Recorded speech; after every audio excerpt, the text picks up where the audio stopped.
श्रीमद् भागवत महात्म्य के अंदर भक्ति और नारद का समागम, श्री भक्ति और श्री नारद इनके दरमियान का संवाद सुनते हैं आज। श्री पद्म पुराणे उत्तरखंडे श्रीमद् भागवत महात्म्ये भक्ति नारद समागमो नाम प्रथमो अध्यायः। श्रीमद् भागवत महापुराण महात्म्य अध्याय के अंतर्गत श्री पद्म पुराण उत्तरखंड में भक्ति और नारद का समागम अर्थात संवाद उनके दरमियान का नामक पहला अध्याय।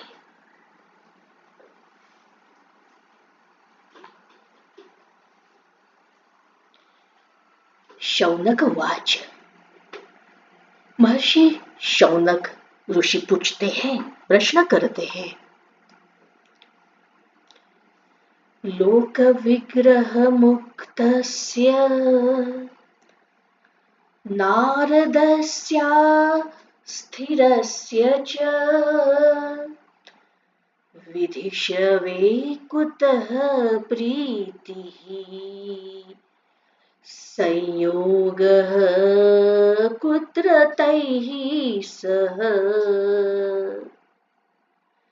सांसारिक प्रपंच से मुक्त एवं विचरणशील नारद जी का सनक आदि ऋषियों के साथ कौन से स्थान पे संयोग हुआ और विधि विधान के श्रवण में उन ऋषियों की उनमें प्रीति कैसे हो गई, सुनते हैं। प्रश्न का उत्तर देते हुए सुत जी कहते हैं। सुत उवाच। अत्र ते कीर्तयिष्यामि भक्तियुक्तं कथानकम् शुकेन मम यत् प्रोक्तं रहः शिष्यं विचार्य च। एकदा हि विशालायां चत्वार ऋषयो अमलाः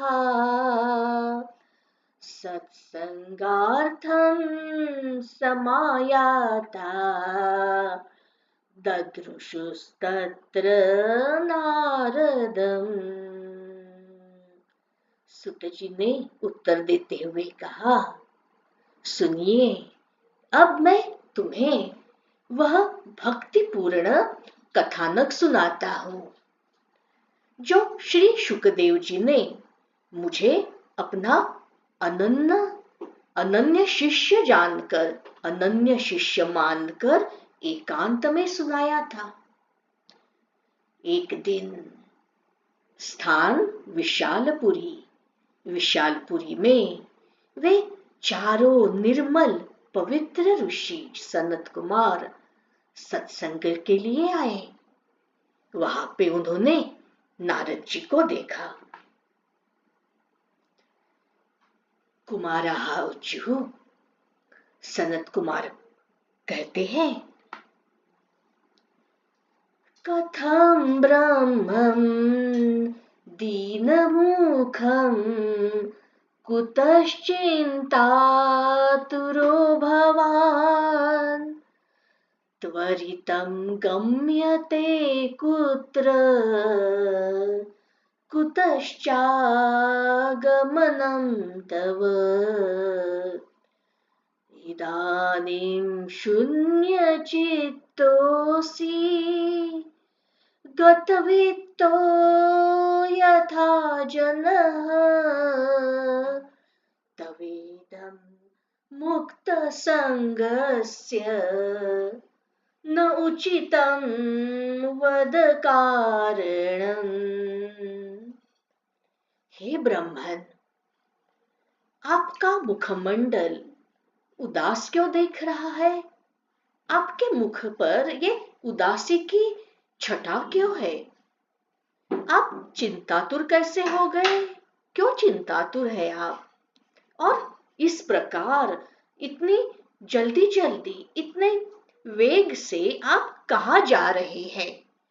और आपका आगमन कहाँ से हो रहा है? आप कहाँ से आ रहे हो? इस समय तो आप उस पुरुष के समान व्याकुल जान पड़ते हो, दुखी जान पड़ते हो, जिसका सारा धन लुट गया। आप जैसे, आप तो आसक्ति रहित पुरुष हो। आपके लिए यह उचित नहीं है, आपको यह शोभा नहीं देता। अब आप ही बताइए, आपकी इस मनोदशा का कारण क्या है? कारण बताइए। नारद उवाच। नारद जी कहते हैं, अहं तु पृथिवीं यातो ज्ञात्वा सर्वोत्तममिति पुष्करं च प्रयागं च काशीं गोदावरीं तथा हरिक्षेत्रं कुरुक्षेत्रं श्रीरङ्गं सेतुबन्धनम् एवम् आदिषु तीर्थेषु भ्रममाण इतस्ततः नापश्यं कुत्रचित् शर्म मन असन्तोषकारकम् कलिना धर्ममित्रेण धरेयं बाधिताधुना। मैं तो सर्वोत्तम लोक समझकर, सर्वोत्तम स्थान समझकर इस पृथ्वी पे आया था। इसी पृथ्वी पर तो पुष्कर, प्रयाग, काशी, गोदावरी, हरिद्वार, कुरुक्षेत्र, श्रीरंग तथा सेतुबंध आदि कई तीर्थों में मैं इधर उधर विचरण करता रहा, परंतु इन सभी पवित्र कहे जाने वाले स्थानों पर विचरण करने के उपरांत भी मुझे उस प्रकार की मन को संतोष देने वाली, मन को संतुष्ट करने वाली शांति कहीं पे भी न मिली। कारण, इसका कारण इस समय अधर्म के सहायक, अधर्म का सहायक यह कलियुग, इस कलियुग ने सारी पृथ्वी को पीड़ित कर रखा है। सत्यं नास्ति तपः शौचं दयादानं न विद्यते उदरभरिणो जीवा वराकाः कूटभाषिणः मंदाः सुमन्दमतयो मन्दभाग्या हि उपद्रुताः पाखण्डनिरताः सन्तो विरक्ताः सपरिग्रहाः तरुणी प्रभुता गेः शालको बुद्धिदायकः कन्या विक्रयिणो लोभात् दम्पतीनां च कल्कनम्। मैंने देखा यहाँ पे, मैंने अनुभव किया कि अब यहाँ पे सत्य, तप, शौच अर्थात बाहर और अंदर की जो पवित्रता, दया, दान आदि अभी कुछ भी नहीं है। बेचारे दीन जीव सिर्फ अपना पेट पालने में लगे हुए हैं। पेट का पालन करना यही उन्हें दिख रहा है और इसी के कारण अभी यह जीव असत्यभाषी, आलसी, मंदबुद्धि के, हीन भाग्य के और दूसरों को उपद्रव देने वाले, उपद्रव उनको भी हो रहा है, उपद्रवग्रस्त है, इसीलिए वही उपद्रव वो दूसरों को भी दे जा रहे हैं। देखिए इस कलयुग की महिमा, जो पहले साधु संत कहे जाते थे अभी वह पूरे पाखंडी बन गए। दिखने में तो वे विरक्त दिखते हैं, परंतु स्त्री, धन आदि जो भी लौकिक ऐश्वर्य उन्हें दिखता है, सभी का परिग्रह यानी सभी का संचय करने में लगे हुए हैं। घरों में जो स्त्रियां शालीन रहती थी, स्त्रियां अभी उनका ही राज्य हो रहा है।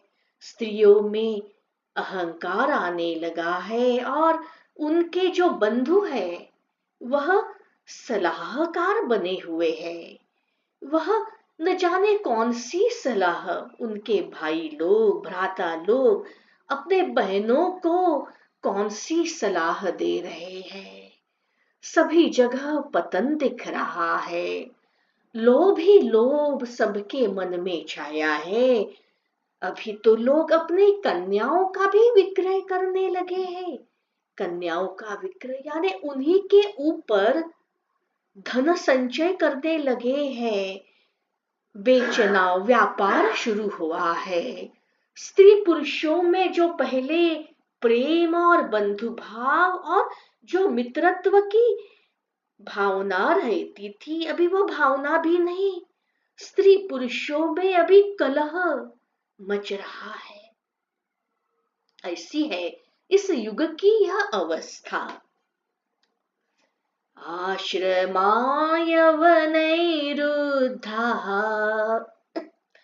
तीर्थानि सरितस्तथा देवतायतना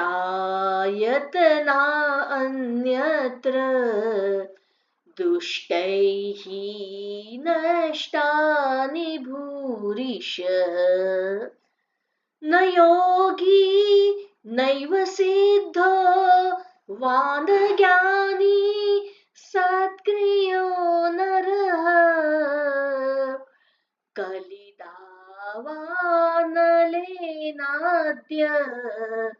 साधनं भस्मतां गतम्।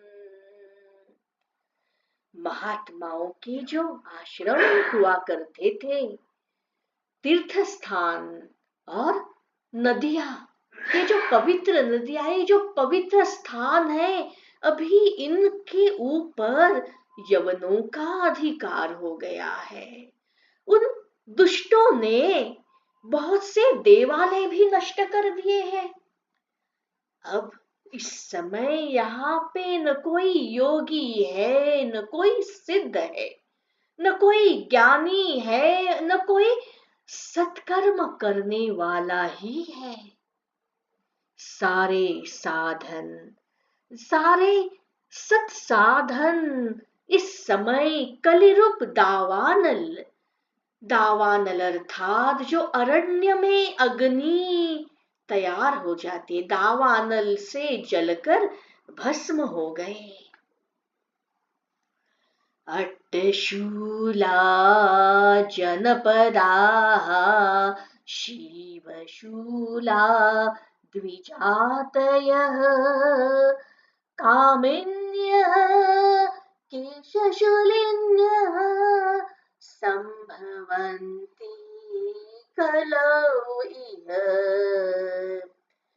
एवं पश्यन् कलेर्दोषान् पर्यटन् अवनिम् अहम् यामुनं तटमापन्नो यत्र लीला हरेर्भूत्। इस कलयुग की इस अवस्था तो देखिए। सभी देशवासी अभी बाजारों में अन्न बेचने लगे हैं, अन्न का व्यापार करने लगे हैं, अन्न बेचकर पैसा यानी धन कमाने लगे हैं। ब्राह्मणों की भी मनोदशा देख लीजिए। ब्राह्मण लोग भी वेद तो पढ़ा रहे हैं, परंतु कैसे? पैसा लेकर वेद पढ़ा रहे हैं, जिस शास्त्र को यही ब्राह्मण कहते थे कि यह तो अमूल्य ज्ञान है, अमूल्य वेद है, इसका कोई भी मूल्य नहीं लगा सकता। अभी उसी के ऊपर धन लिया जा रहा है। स्त्रियों का भी वृत्ति देखिए, स्त्रियों का भी अधःपतन हो रहा है। शालीन स्त्रियां अभी अशालीन होती जा रही है। इस तरह इस कलियुग में दोष ही दोष दिख रहे हैं। और इस प्रकार ये सारे दोष देखते देखते पृथ्वी पर मैं विचरण करता हुआ मैं यमुना जी के माता यमुना जी के मैं तट पर पहुंचा। क्योंकि और इसी तट पर भगवान श्री कृष्ण की अनेकों लीलाएं हो चुकी थी, अनेकों लीलाएं हो चुकी है इस तट पर। ऐसा पवित्र स्थान, इसीलिए मैं वहां पे पहुंच ही गया। तत्राश्चर्यं मया दृष्टं श्रूयतां तन्मुनीश्वरः। एका तु तरुणी तत्र निषण्णा खिन्नमानसा।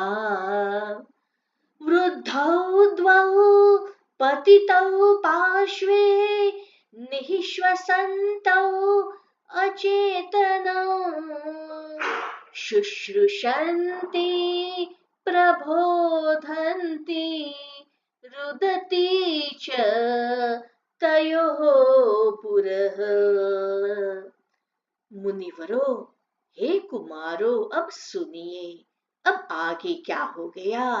वहां पे मैंने एक बड़ा आश्चर्य देखा, एक बड़ा आश्चर्य करने वाला दृश्य देखा। वहां पे एक युवती स्त्री थी, परंतु वह एक युवती स्त्री अत्यंत खिन्न मन से, उदास मन से वहां पर बैठी थी। उस स्त्री के पास दो वृद्ध पुरुष अचेत अवस्था में, जैसे कि उनमें कोई चेतना ही न हो, जैसे कि उनमें कोई प्राण ही ना हो, उस अवस्था में पड़े हुए जोर जोर से सांस ले रहे थे। और वह युवती स्त्री उनकी सेवा कर रही थी और उनकी सेवा करते करते उन्हें सचेत कराने का प्रयत्न कर रही थी। और उनकी जो दुर्दशा देख के वह रोना आ रहा था। उनके आगे वह रोदन करने लगी थी, रोने लगती थी। दश दिक्षु निरीक्षन्ते रक्षितारं निजं वपुः विजमाना शतस्त्रीभिः बोध्यमाना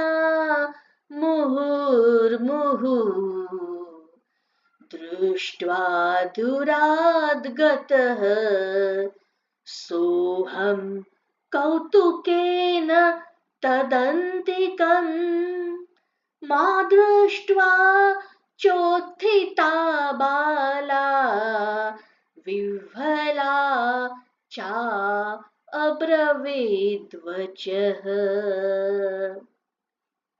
वह अपने देह के, अपने शरीर के रक्षक, शरीर की रक्षा करने वाले परमात्मा को दशो दिशा में देख रही थी। उस परमात्मा को दश दिशा में वह खोज रही थी। उसके चारों ओर तो सैकड़ों स्त्रियां बैठी थी। वह सैकड़ों स्त्रियां उस स्त्री को पंखा झुला रही थी और उसे बार बार समझाए जा रही थी कि आप अभी इस उदास मन से बाहर आ जाइए। उसको सांत्वना देते जा रही थी। दूर से मैंने यह दृश्य देखा और कुतूहलवश कि यह क्या हो रहा है, ये सोचकर मैं उस युवती के पास चला गया। मुझे देखते ही वह युवती खड़ी हो गई। वह बड़ी व्याकुल होकर कहने लगी, मन में अपने जिह्वा पे व्याकुलता लाकर वह मुझे कहने लगी। अब वह युवती क्या कहती है देखते हैं। बालोवाच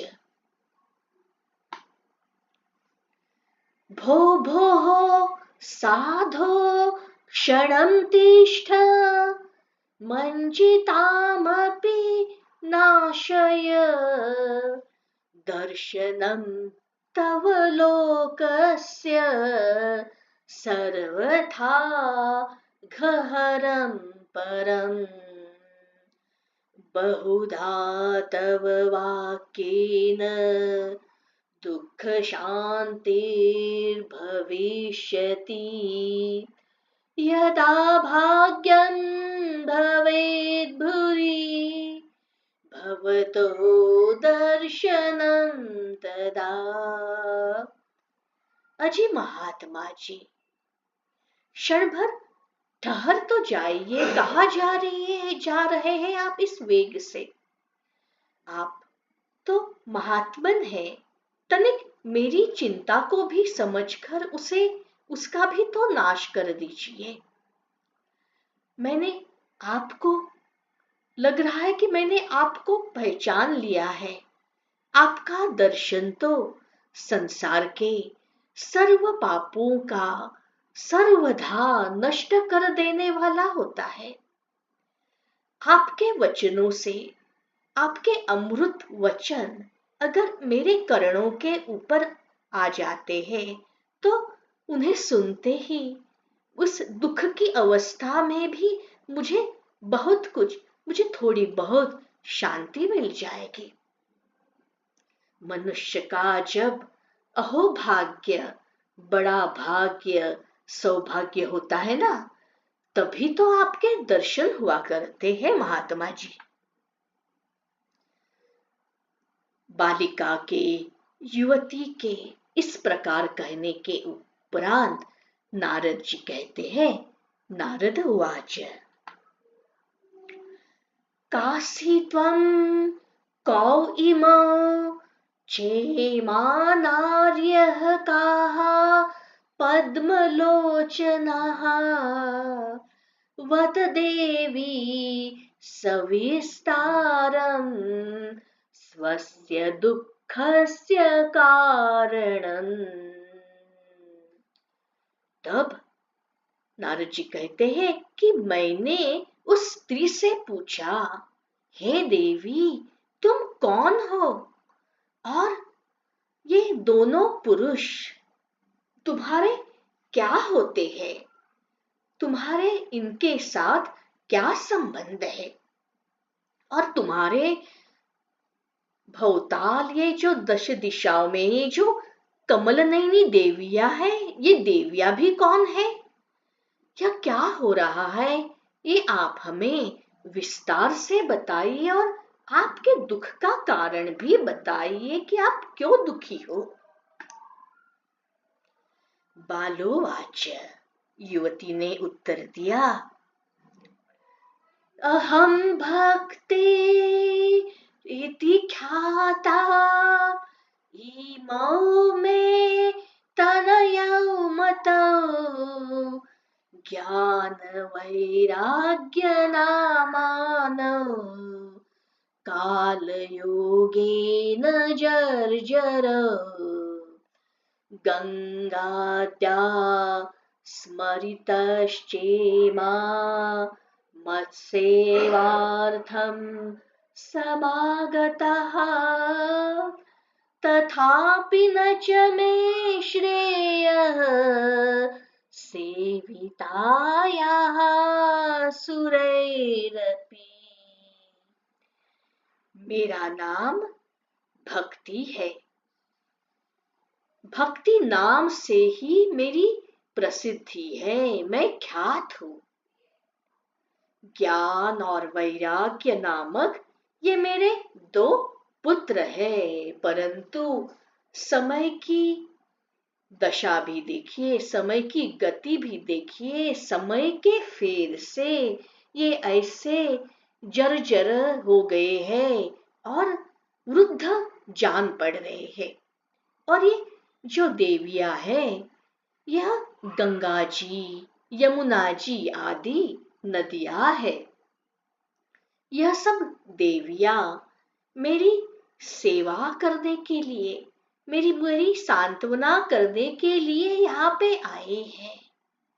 इस प्रकार देवियों के द्वारा सेवित होने पर मैं भक्ति इन देवियों के द्वारा सेवित हो रही हूँ, इन पवित्र नदियों के द्वारा मुझे सांत्वना भी मिल रही है, परंतु मुझे सुख शांति फिर भी नहीं मिल रही है। हे महात्मन, इदानीं शृणु मद्वार्तां सच्चित्तस्त्वं तपोधन वार्ता मे वितताप्यस्ते तां श्रुत्वा सुखमावह। उत्पन्ना द्रविडे साहं वृद्धिं कर्णाटके गता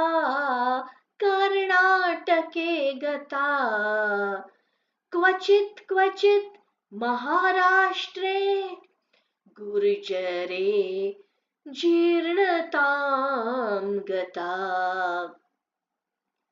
हे तपोधन, अब आगे का ध्यान देकर मेरा वृत्तांत सुनिए। मेरी यह कथा तो वैसे प्रसिद्ध है, परंतु अगर यह कथा अगर मेरे वाणी से अगर मैं आपको सुनाती हूँ तो मुझे लगता है कि मुझे शांति की प्राप्ति हो सकती है, तो आप मुझे यह कथा सुनकर शांति प्रदान कीजिए। मैं द्रविड़ देश में उत्पन्न हुई, मेरा जन्म स्थान द्रविड़ देश में कर्नाटक में मैं बड़ी हो गई। कहीं कहीं महाराष्ट्र में मुझे सम्मान प्राप्त हो गया, सम्मानित हुई, और वहां से गुजरते गुजरते, वहां से जाते जाते मुझे बुढ़ापे ने आके घेर लिया, मुझे जर्जरता में घेर लिया।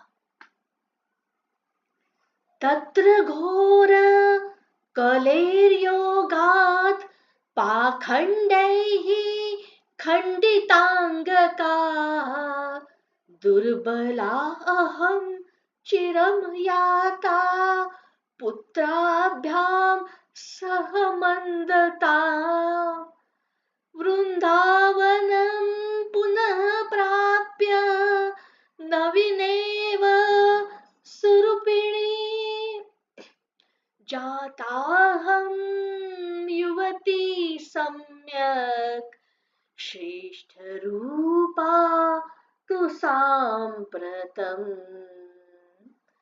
वहां घोर कलयुग के प्रभाव से, धीरे धीरे तो कलयुग आ गया, उस युग के प्रभाव से पाखंडियों ने मुझे अंग भंग कर दिया और चिरकाल, बहुत समय तक, बहुत काल तक मेरी ऐसी ही अवस्था रही।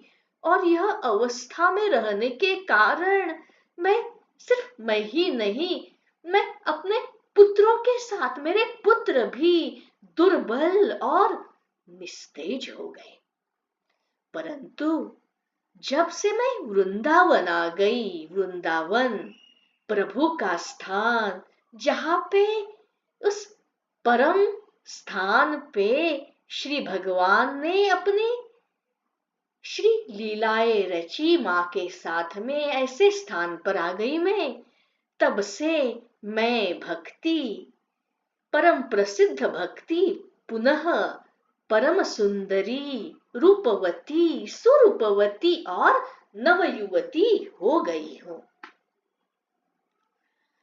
इमौ तु शयितौ अत्र सुतौ मे क्लिश्यतः श्रमात्। इदं स्थानं परित्यज्य विदेशं गम्यते मया। जरठत्वं समायातौ तेन दुःखेन दुःखिता।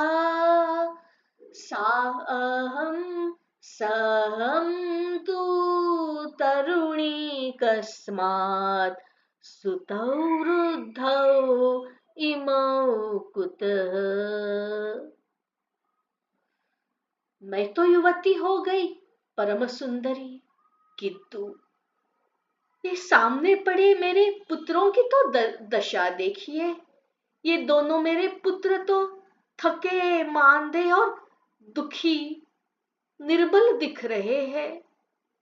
अब मैं यह स्थान को छोड़कर अन्यत्र जाना चाहती हूँ, कहीं अन्यत्र जाना चाहती हूँ, परंतु मेरी पुत्रों की यह दुर्दशा देख के, यह वृद्धावस्था देख के मैं दुखी हो गई ही, उनके दुख से मैं दुखी हो रही हूं। समय भी देखिए कैसा, अवस्था भी देखिए कैसी, मैं युवती, मैं सुंदरी, और यह मेरे पुत्र इस वृद्धावस्था में। कोई माँ ये कैसे देख सकती है? इस अपने पुत्रों की अवस्था को देखकर माता के हृदय को कितनी वेदना और कितना दुख होता है। त्रयाणां सहचारित्वात् वैपरीत्यं कुतः स्थितं। घटते जरठा माता तरुणौ तनयौ इति। अतः शोचामि चात्मानं विस्मयाविष्टमानसा। वद योगनिधे धीमन् कारणं च अत्र किं भवेत्। हम तीनों तो साथ साथ रहने वाले हैं, एक साथ रहने वाले हैं। जहां भक्ति वही तो ज्ञान और वैराग्य रहते हैं। ये तीनों साथ साथ ही तो चलने वाले हैं आगे भी। तो फिर हे महात्मन, यह विपरीतता क्यों? ये ऐसा विरुद्ध अवस्था ऐसी क्यों? होना तो ऐसा ही चाहिए ना, कि माता वृद्ध और पुत्र युवक। तो ये ऐसा क्यों? ये विपरीतता क्यों? इसी से मैं आश्चर्यचकित हो गई हूँ, आश्चर्यचकित चित्त से, और अपनी ही इस अवस्था से मैं शोक कर रही हूँ। आप परम बुद्धिमान, हे महात्मन, आप योग की निधि, अथांग निधि ही, योग की अथांग निधि है आपके पास। आप ही बताइए ना भगवान, हे महात्मन, इसका क्या कारण हो सकता है, बताइए। प्रत्युत्तर में नारद जी कहते हैं, नारद उवाच ज्ञानेनात्मनि पश्यामि सर्वम् एतत् तवानघे न विषादः त्वया कार्यो हरिः शं ते करिष्यति। हे साध्वी, हे साध्वी स्त्री, ही साध्वी बालिके, मैं अपने हृदय में उस ज्ञान की दृष्टि से मैंने तुम्हारा संपूर्ण दुख मैं देख चुका हूं, उसका कारण भी देख रहा हूं।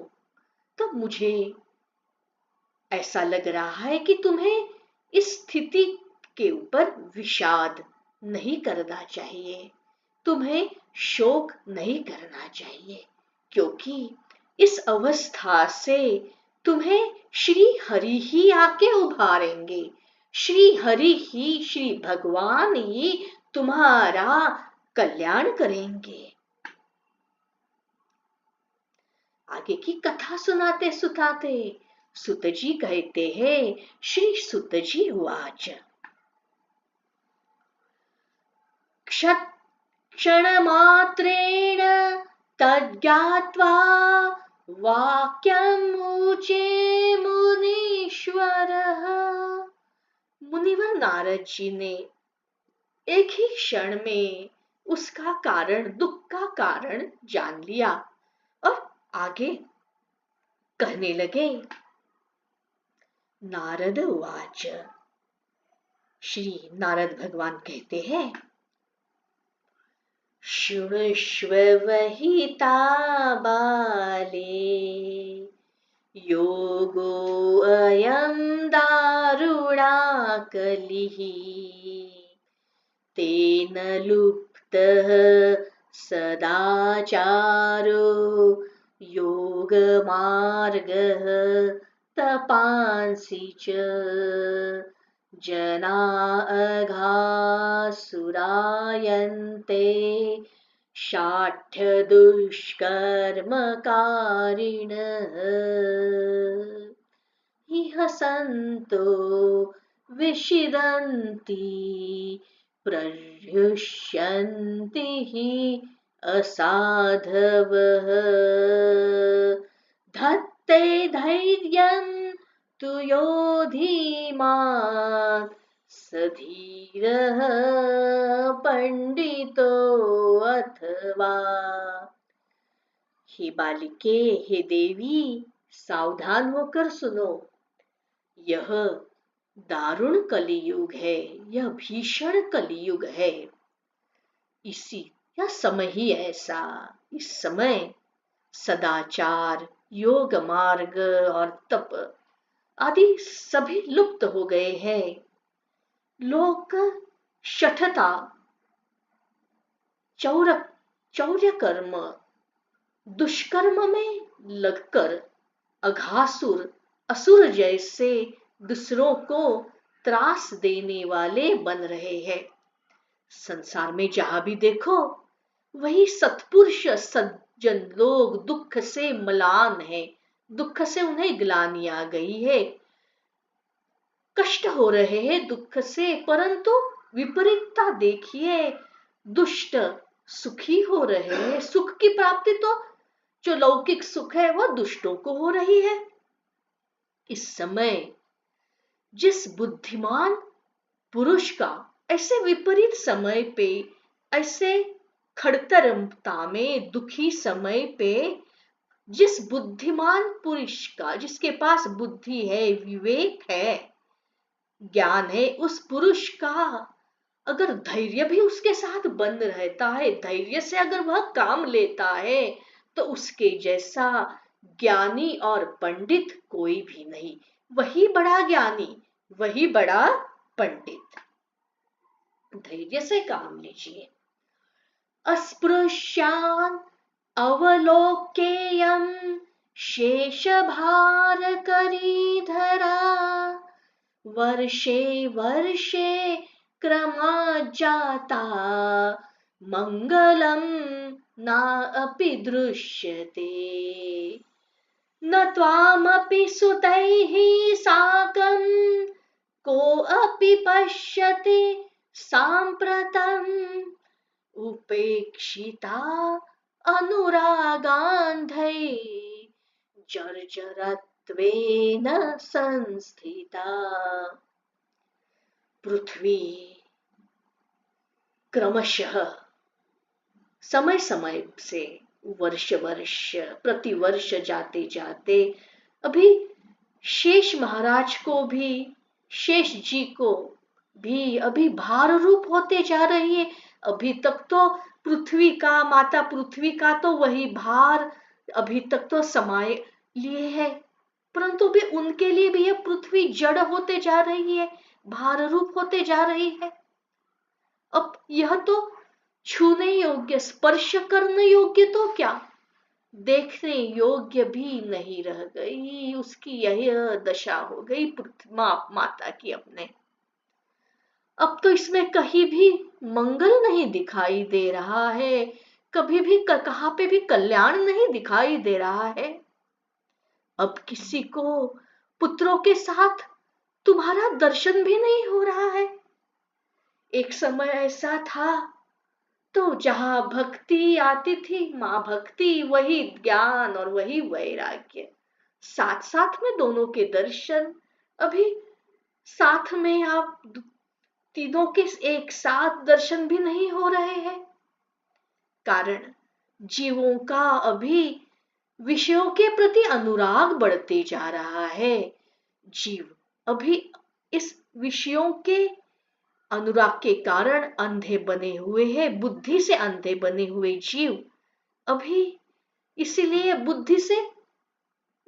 बुद्धि को वो उपेक्षित करते जा रहे हैं। और इसीलिए तो वो तुम्हारी भी उपेक्षा कर रहे हैं माँ। अभी उन्हें नहीं लग रहा है कि भक्ति में, माता भक्ति में अनुराग रखे। उन्हें अभी भक्ति से कुछ भी लग रहा है, कुछ भी नहीं मिल रहा है। और इसी के कारण माता तुम जर्जर हो रही हो। वृंदावनस्य संयोगात् पुनस्त्वं तरुणी नवा धन्यं वृंदावनं तेन भक्तिः नृत्यति यत्र च अत्रेमौ ग्राहका भावात् न जरामपि मुञ्चतः किंचित् आत्मसुखेन इह प्रसुप्तिः मन्यते अनयोः। अब देखे माँ, वृंदावन के संयोग से वहां की मिट्टी ही कुछ और है, वहां की वायु ही कुछ और है। वहां के संयोग से, स्थान के संयोग से अब तुम फिर से नव तरुणी हो गई, नव जीवन प्राप्त हो गया तुम्हें। अतः यह वृंदावन ही, वृंदावन धाम है, पवित्र धाम, धन्य है। कारण जहां पे भक्ति, श्री भक्ति सर्वत्र नृत्य कर रही है। अभी नृत्य कौन कर सकता है? जब मन से आनंदित है और यह हृदय परमात्मा में लीन है, वह स्वानंद परमात्मा का आनंद रहेगा। अगर रोम रोम में तभी नृत्य करने की इच्छा निर्माण हो जाएगी। इसीलिए तो भक्ति सर्वत्र नृत्य कर रही है यहाँ पे। परंतु तुम्हारे इन दोनों पुत्रों का यहाँ कोई ग्राहक नहीं। यानी भक्ति को तो सब चाह रहे, प्रेम कर रहे, परंतु ज्ञान और वैराग्य को कोई ग्रहण करना नहीं चाह रहा है। वह उन्हें कोई ले नहीं चाह रहा है, इसलिए उनका बुढ़ापा, उनकी वृद्धावस्था नहीं छूट रही है। और यही कारण है, हे माता, हे बालिके, इनको कुछ आत्म सुख की प्राप्ति होने के कारण यह सोए से जान पड़ते हैं। हमें लग रहा है ये वृद्ध हो गए हैं, यह सोए हुए, परंतु ये अगर ठीक से देखें तो यह आत्म सुख की भी अवस्था होती है। भगवत का भी वृंदावन क्षेत्र, भगवान का स्पर्श, भगवत स्पर्श, भगवान की मिट्टी का स्पर्श प्राप्त होने के बाद वह आनंद से, वह सोए हुए से लग रहे हैं। इसलिए चिंता मत करना। नारद जी का कथन सुनने के बाद श्री भक्ति कहती है, कथम परीक्षिता राज्ञा स्थापितो यः शुचिः कलिः प्रवृत्ते तु कलौ सर्वसारः कुत्र गतो महान् करुणापरेण हरिणापि अधर्म कथम ईक्षते इमं मे संशयं छिन्धि त्वद्वाचा सुखितास्म्यहम्।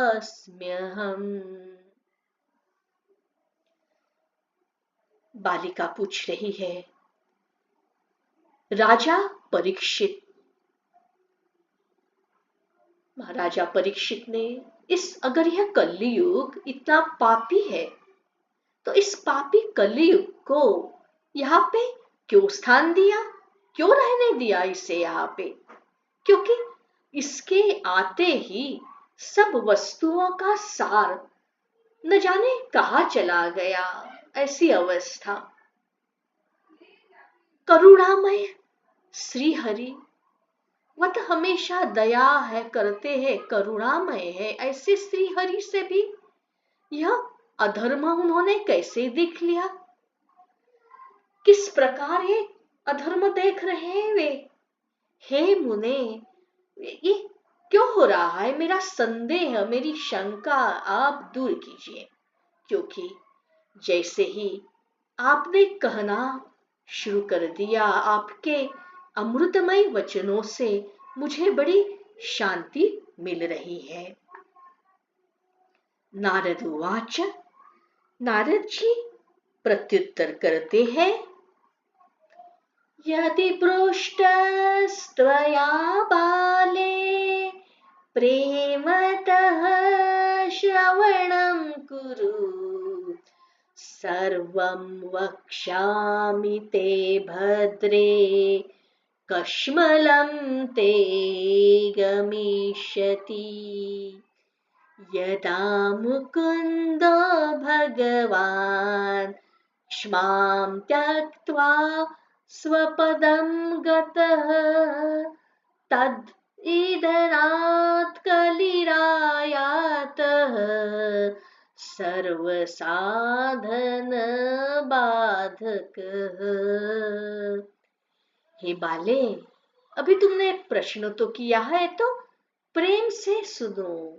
हे कल्याणी, कल्याण की, मंगल की चाहना करने वाली, इच्छा रखने वाली कल्याणी, मैं तुम्हें अब सब बताऊंगा और उसे सुनकर तुम्हारा दुख दूर हो जाएगा। जिस दिन भगवान श्री कृष्ण इस भूलोक को छोड़कर अपने परम धाम को पधारे, उसी समय, उसी दिन से यहाँ संपूर्ण साधनों में बाधा डालने वाला कलयुग आ गया, क्योंकि परम धाम को श्री कृष्ण चले गए थे, पधारे थे। दृष्टो दिग्विजयैराज्ञा दीनवत् शरणं गतः न मया मारणीयोऽयं सारंग इव सर्वभू यत्फलं नास्ति तपसा न योगेन समाधिना तत्फलं लभते सम्यक् कलौ केशव कीर्तना। दिग्विजय के समय, दिग्विजय का समय था। उस समय राजा परीक्षित की दृष्टि पड़ने पर, महापराक्रमी राजा परीक्षित परम पराक्रमी, उसकी दृष्टि इस कलयुग पे पड़ गई और भय आ गया इस कलयुग के मन में। कलयुग दीन के समान उनकी शरण में आ गया। राजा परम पराक्रमी, परंतु जो शरण में आ गया उसे अभयदान देना उस राजा का परम कर्तव्य बन गया। भ्रमर के समान सारग्राही राजा ने, हर सार का, हर चीज का सार ग्रहण करने वाले राजा ने यह निश्चय किया, क्योंकि अभयदान दिया, दयालु राजा ने यह निश्चय किया कि यह मेरी शरण में आ गया है, मुझे इसका वध नहीं करना चाहिए।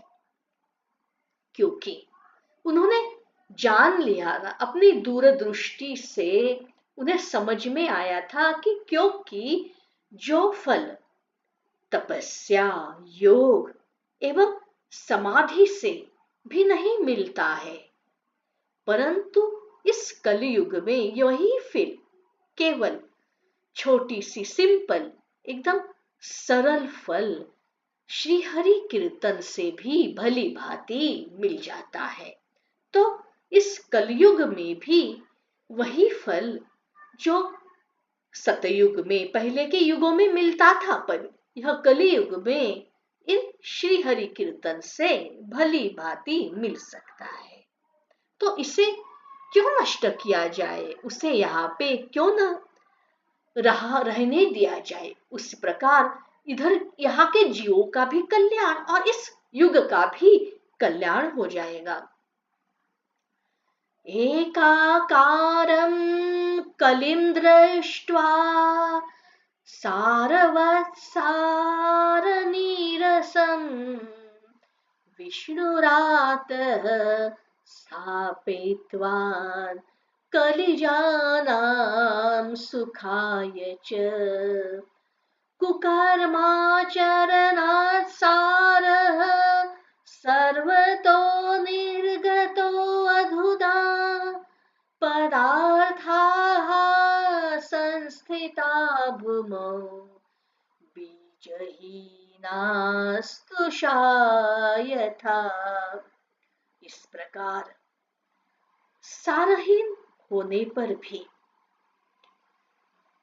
उसे इस एक ही दृष्टि से सारयुक्त देखकर उन्हें तो समझ में आया था कि कलयुग सारहीन है, परंतु फिर भी एक दृष्टि से देखा तो यह सारयुक्त है। इस प्रकार उन्होंने देख लिया। इसलिए इस युग में भी जो भी जीव उत्पन्न होंगे तो उन्हीं का भी तो कल्याण होना चाहिए, उन्हीं को भी तो मंगल प्राप्त होना चाहिए ना। तो उनको कल्याण होने के लिए, यहाँ में जन्म लेने वाले जीवों का, उनके सुख के लिए इसे यहीं पे रहने दिया जाए, इसलिए उन्होंने इस युग को रहने दिया। इस समय लोगों के कुकर्म में प्रवृत्त होने के कारण साहजिक है, यह युग आते ही लोग कुकर्म में प्रवृत्त हो गए, इसलिए सभी वस्तुओं का सार निकलते गया, निस्सत्व हो गए सभी वस्तुएं। और ये पृथ्वी के सारे बीज भी बीजहीन, इसलिए पृथ्वी भी बीजहीन, भूसे की समान निर्बीज ऐसी हो गई, कोई सार ही नहीं बचा।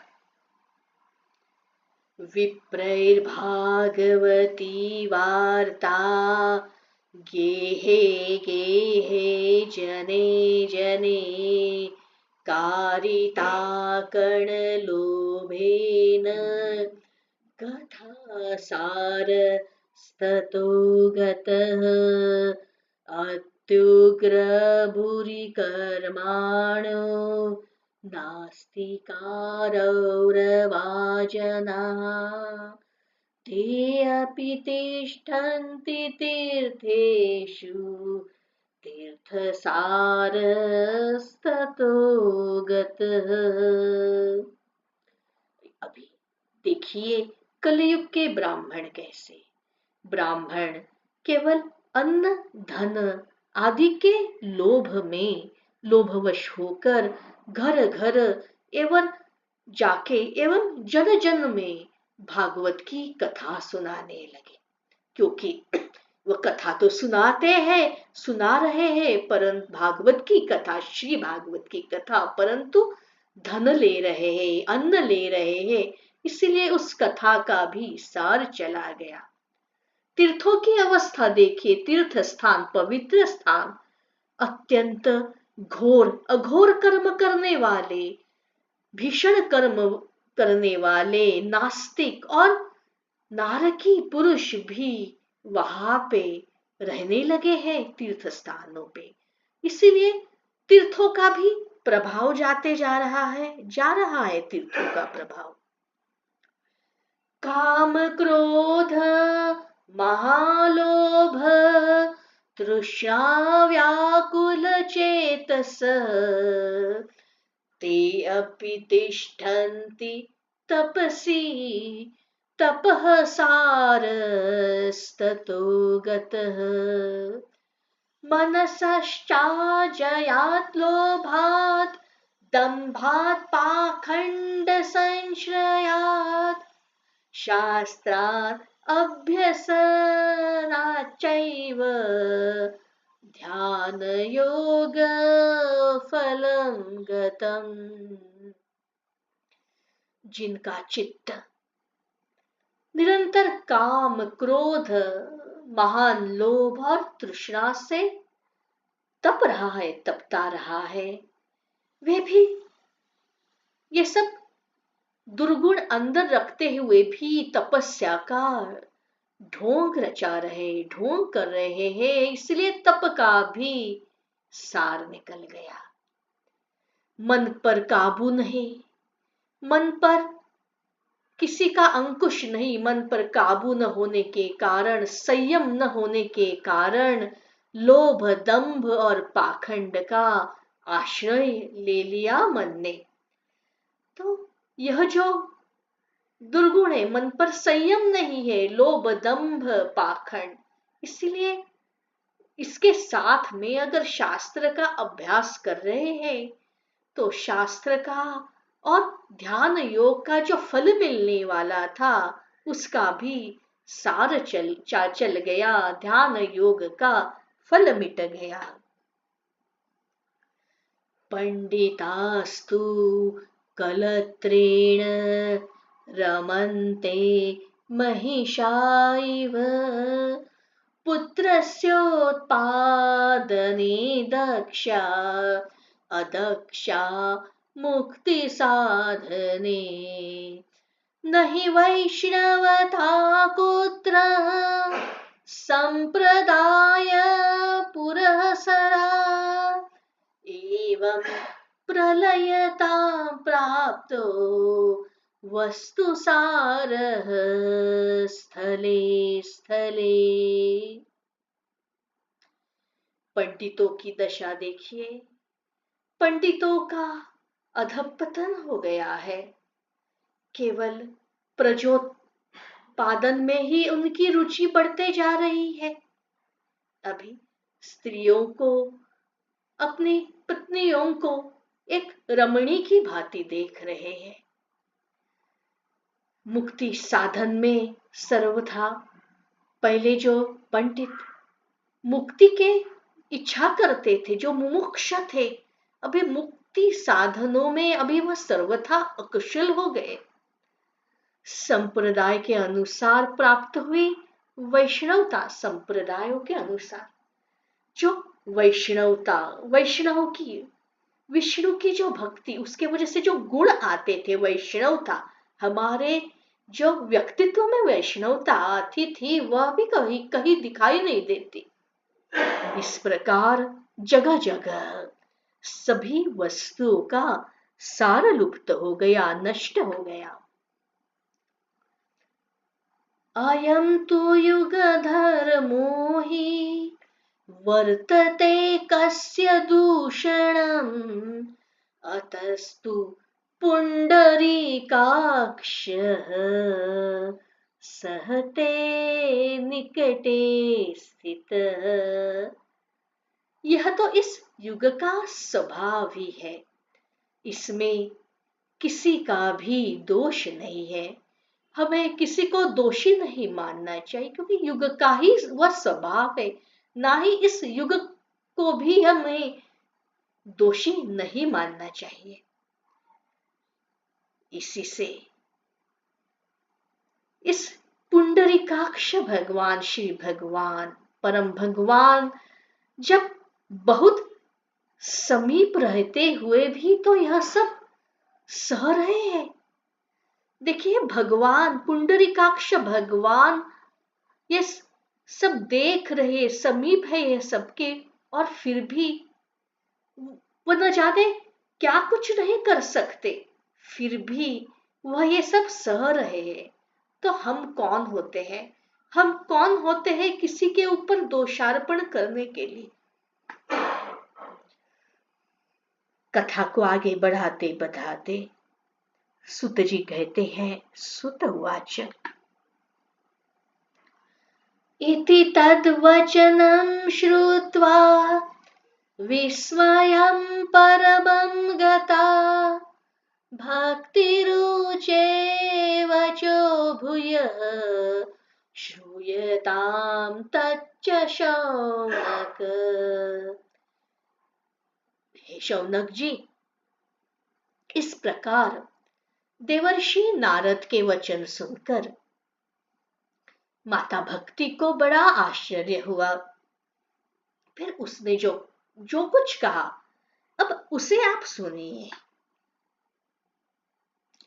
श्री भक्ति रुवाच, माता भक्ति कहती है, सुरर्षे त्वं हि धन्यो असि मद्भाग्येन समागतः साधूनां दर्शनं लोके सर्वसिद्धिकरं परम। देवर्षि, आप धन्य है, और मेरा बड़ा सौभाग्य था, मेरा बड़ा जो सौभाग्य है, परम सौभाग्य, जो आपसे मेरा मिलना हो गया, आपसे मेरा समागम, आपके साथ मेरी वार्ता हो गई।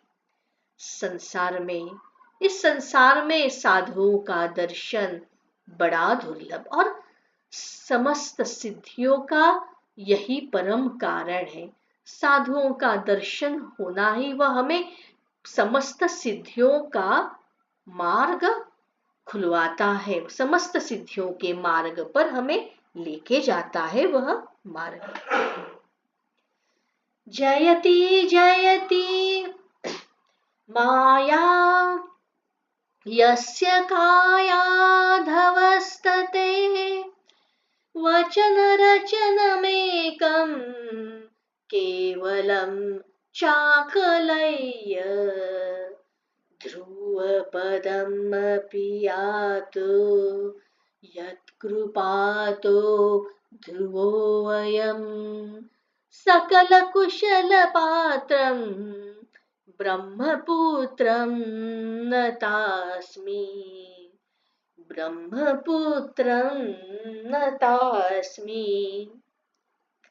आपको आपका केवल एक बार, सिर्फ एक बार भी उपदेश धारण करके, ये बहुत पहले की कथा है, आपका उपदेश का पालन करके, उपदेश का धारण करके कयाधु कुमार भक्त प्रहलाद ने इस माया पर विजय प्राप्त कर ली थी। ये आप ही का उपदेश है, उसी की वजह से प्रहलाद भक्त प्रहलाद हो गया।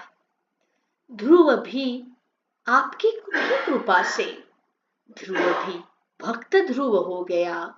आपकी कृपा से ही, आपके उपदेश के अनुसार चलने से ही उस ध्रुव पद, वह अडिग ध्रुव पद को, परम पद को उसने प्राप्त किया था। आप सर्व मंगलमय है और साक्षात श्री ब्रह्मा जी के आप पुत्र हैं। आप सबको मार्गदर्शन करते हैं, मार्ग दिखाते हैं। आप उस परम भक्ति का, उस श्री विष्णु की भक्ति के ओर आप सबको लेके जाते हैं। मैं आपको नमस्कार करती हूँ, वंदन करती हूँ। इति श्री पद्मपुराणे उत्तरखंडे श्रीमद् भागवत महात्म्ये भक्ति नारद समागमो नाम प्रथमो अध्याय। इस प्रकार श्रीमद् भागवत महापुराण महात्म्य अध्याय के अंतर्गत श्री पद्म पुराण उत्तरखंड में भक्ति तथा नारद का समागम संवाद नामक पहला अध्याय पूर्ण हुआ।